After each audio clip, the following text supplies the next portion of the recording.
Becoming wealthy has surprisingly little to do with mathematical intelligence. Two people can earn the same salary and make completely different choices. They can receive the same advice and still behave completely differently. One becomes financially secure while the other keeps struggling. So why does this happen? Because money isn't just about numbers. It's about behavior. That's the central idea behind the psychology of money. Let's explore its most useful lessons and apply them to life. The first lesson is simple: money decisions aren't purely logical. Give three people the same money, and they may do three different things. Our relationship with money begins with the experiences we grow up with. Shapes our financial future. Our families can teach us very different attitudes toward money. Then our own successes, failures, and experiences shape those beliefs. Someone raised in poverty may see saving as a form of survival. Someone raised with wealth may feel more comfortable taking financial risks. Put them before the same financial decision, and their reactions may differ. They can look at the same situation and reach opposite conclusions. That doesn't automatically mean one person is stupid. They simply have different experiences behind their decisions. Understanding this makes us more patient with ourselves and others. Being rich and being wealthy aren't the same thing. Being rich can simply mean having a high income. But wealth is the money you have kept rather than spent.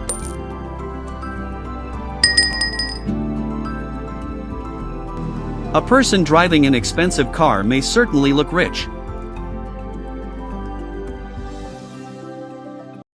But you can't see what's happening inside their bank account.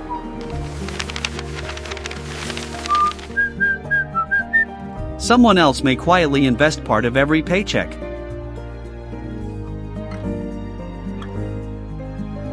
They may look less impressive from the outside.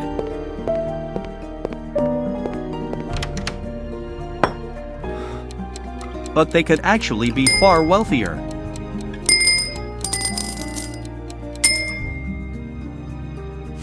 That's because real wealth is often invisible.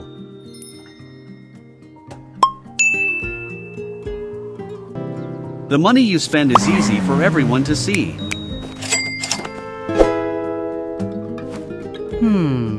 The money you don't spend is much harder to see. So don't measure wealth only by what someone owns.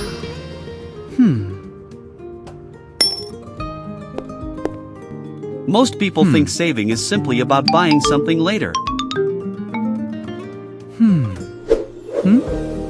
But saving can serve a much more powerful purpose. Savings can give you greater control over your time. Without savings, you may feel trapped in a job you hate. You may not have the freedom to simply take a break. You may struggle to change careers or take a different path. But when you have savings, something important changes. You gain options, and options are one of money's greatest rewards. And having choices may be one of money's greatest rewards. Don't save only for a phone, car, or vacation. Save so your future self has more choices. Savings can turn financial pressure into freedom. Compounding begins with something that looks almost insignificant. For a while, it can look like absolutely nothing is happening. But beneath the surface, the roots are quietly growing. Then time passes, even when you aren't watching.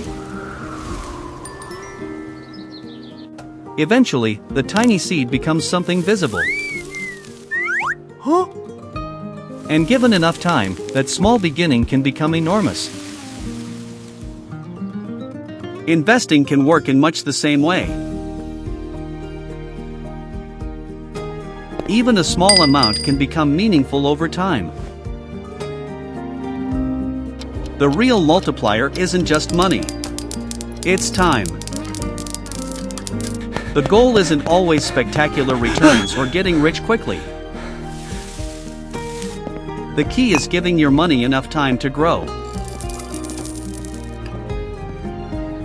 Starting early can be more powerful than trying to get rich quickly.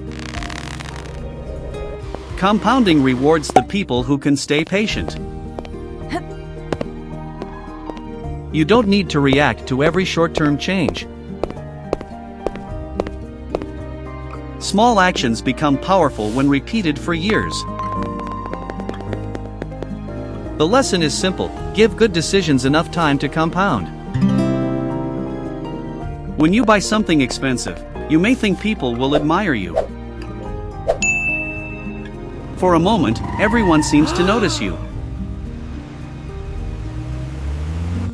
But most people stop thinking about you almost immediately. Yeah, it's just another car. Let's go get some lunch.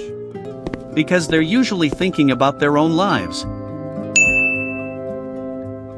Sometimes, we buy things mainly because we want others to notice. So before spending, ask yourself one question. Will this purchase actually improve my life? Choose things that improve your life, not merely your image. Real wealth doesn't need to announce itself.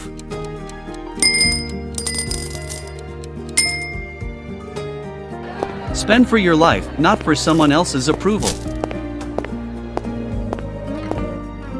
Imagine two people making equally reasonable decisions. Both work hard, plan carefully, and take similar risks. Then one gets an unexpected stroke of luck. The other faces an unexpected risk. Their outcomes are now completely different. But success doesn't always prove that someone made perfect decisions. And failure doesn't always mean someone made terrible decisions. Luck and risk are always part of the financial game. So don't judge someone's decisions only by their outcome. Instead, ask, was it a good decision with what they knew then? One of the smartest financial strategies is leaving room for mistakes. Because real life rarely follows your perfect plan. Emergencies can appear without warning. Stay calm and be prepared. Markets can fall unexpectedly. Jobs can disappear, too. And unexpected expenses can arrive at any moment. Even good plans sometimes need to change. That's why an emergency fund can be incredibly valuable. Avoiding excessive debt can give you breathing room. And don't put everything you have into one outcome. It is best to diversify. Leave enough room so one mistake doesn't destroy everything. You don't need a plan that works perfectly. You need a plan that can survive mistakes. Making money and keeping money require different skills. Getting rich may require taking calculated risks. Yippee! But then you discover another challenge, staying rich. Woohoo! Keeping wealth often requires a very different mindset. Humility, patience, and discipline become incredibly important. Staying wealthy often means avoiding unnecessary risks. You don't need to win every time. You just need to avoid losing everything. Imagine finally reaching the financial goal you worked toward. Then you notice an even bigger goal waiting ahead.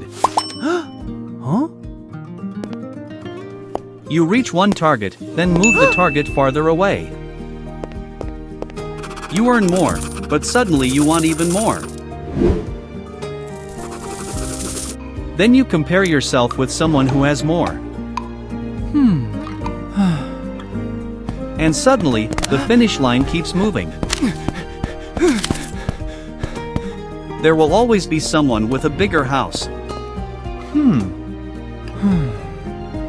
Someone else will always have a more expensive car.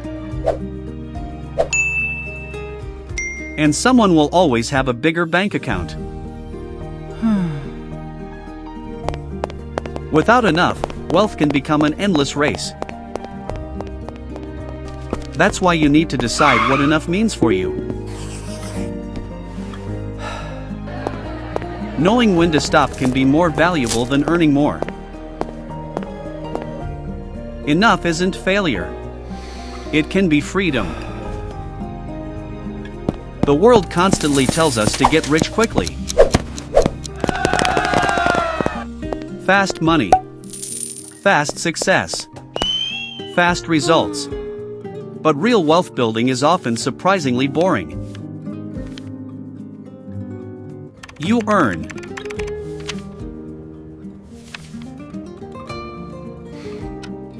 You save.